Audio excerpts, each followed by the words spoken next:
Hi everyone, it's your daily 10-minute business and finance news wrap for this Wednesday, the 7th of July, 2021. Later, why a growing number of unemployed people are finding it difficult to get a job. But first, to how big businesses will help with the COVID-19 vaccination rollout. Australia's corporate leaders have met with the Treasurer to talk about it, and one huge sector is the supermarket space. So combined, Woolies and Coles employ nearly 280,000 people, and their accessibility means they also have the potential to reach the wider community. In a statement today, a Coles spokesperson said it continues to encourage staff to get vaccinated and use personal leave to attend appointments. And it's a similar situation at Woolies, which also added that Woolworths is open to offering up its facilities to governments for public vaccine pop-ups if it's useful. Wesfarmers says its Bunnings and Officeworks locations may also be suitable vaccination points. But what can the banks do? Here is the CEO of the Commonwealth Bank, Matt Comyn. Well, I think some of those details are still to be determined. I have to say that consistently across all of the large companies that were represented there today, people are offering to help in consistent ways. Some of those obviously in supporting all of our employees, providing any information, time off to be able to go and get the vaccine. People are focused on making sure that it's as convenient as possible for people to get the vaccine. We are prepared through various providers when the appropriate supply is available to support employer or workplace vaccination programs.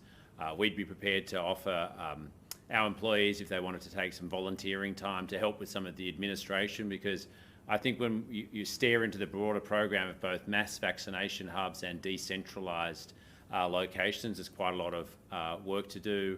There was ideas also offered around how it might be the best way to engage with the community through those various campaigns. And so like a lot of other institutions, but certainly at the Commonwealth Bank, we want to play a role. We're very happy to support both the federal and state governments in whatever way would be helpful to make it easier and faster for as many Australians to be safely vaccinated, so we can get back on with our lives on the other side of COVID. As for being a vaccination point or providing incentives, here's what Mr. Comyn had to say about that. Yeah, again, look, I think certainly employers and companies are willing, as I said, to support workplace vaccination programs, so for employees and their family members, and that's something we support at the moment through our ordinary flu vaccination process. Yes, we'd be prepared to offer either our workspaces or any of our facilities, branches, etc. A number of other companies also made similar offers. I mean, on the topic of incentives, it's, I think we'd certainly consider a range of different incentives, all participating in both either at a federal or at a state level. But at the moment, I think it's actually about getting all of the preparatory work underway so that we can help to support a greater rollout of the vaccine. At the moment, there is significant demand, so I think incentives may become necessary later in the year.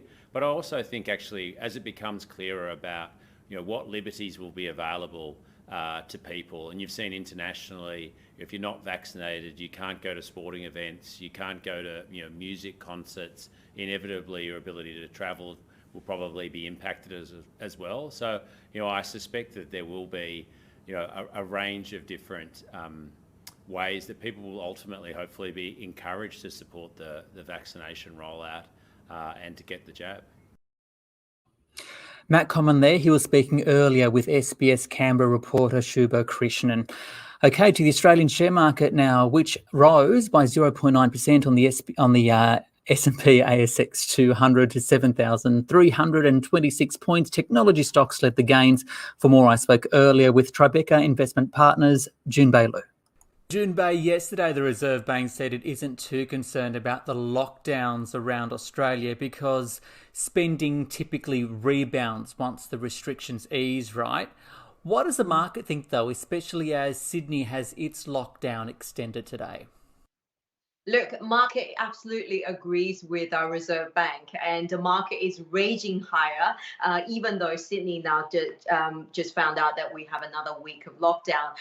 Market actually is very interesting. It's really bucketing the trends of the other regional markets. US market actually had a negative lead, and the rest of the Asian markets doesn't look too great either, whereas our market is doing so much better, really on the basis of investors happy to look through and really believing we can actually bounce back really, really quickly.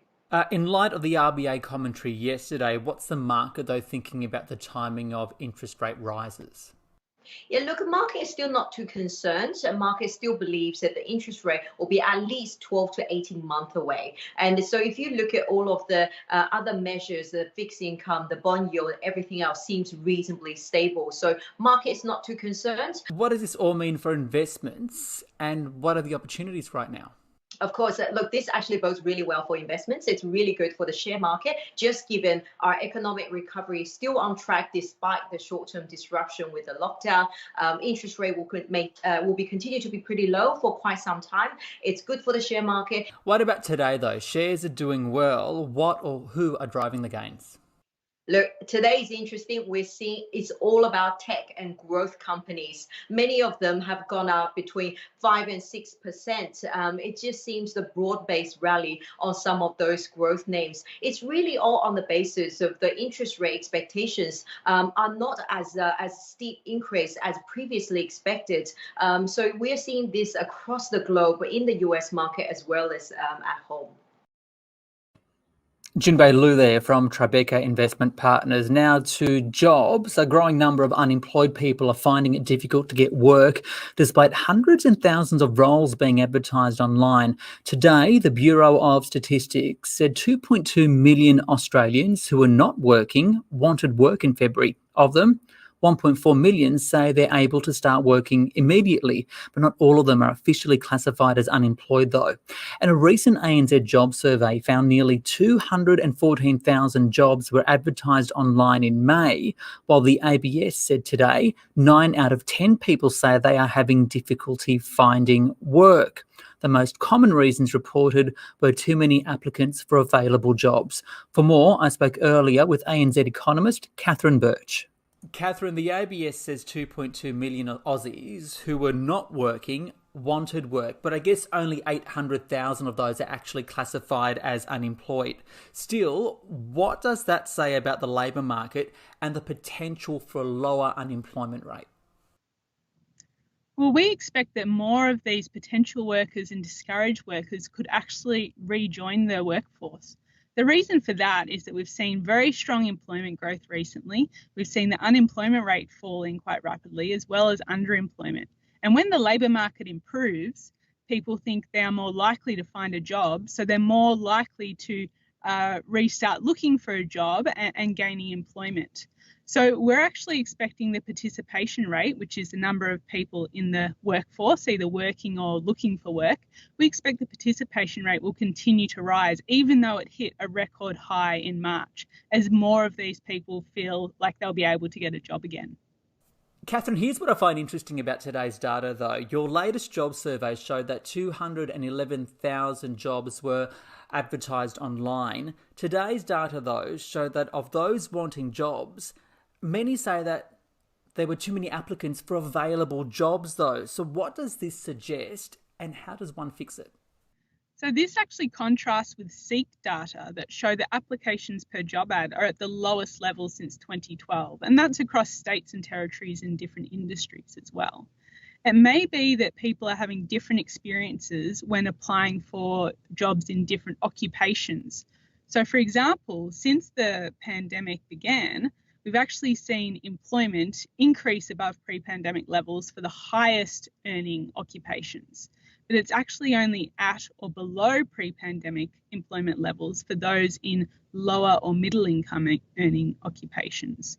So it may be that there's still a lot of people out of work, or a lot of people with skills and experience suitable for low to middle income paying occupations, where there's not as much as demand, whereas those who with the skills and experience for higher earning occupations are actually able to more easily find employment. And that's actually a concern for inequality. Catherine Birch there from ANZ. Don't forget, you can listen to this as a podcast on the SBS radio app, Spotify and Apple Podcasts. I'm Ricardo Gonçalves. Follow me on Twitter, Instagram and TikTok at Business Ricardo. This On The Money stream is provided for informational purposes only.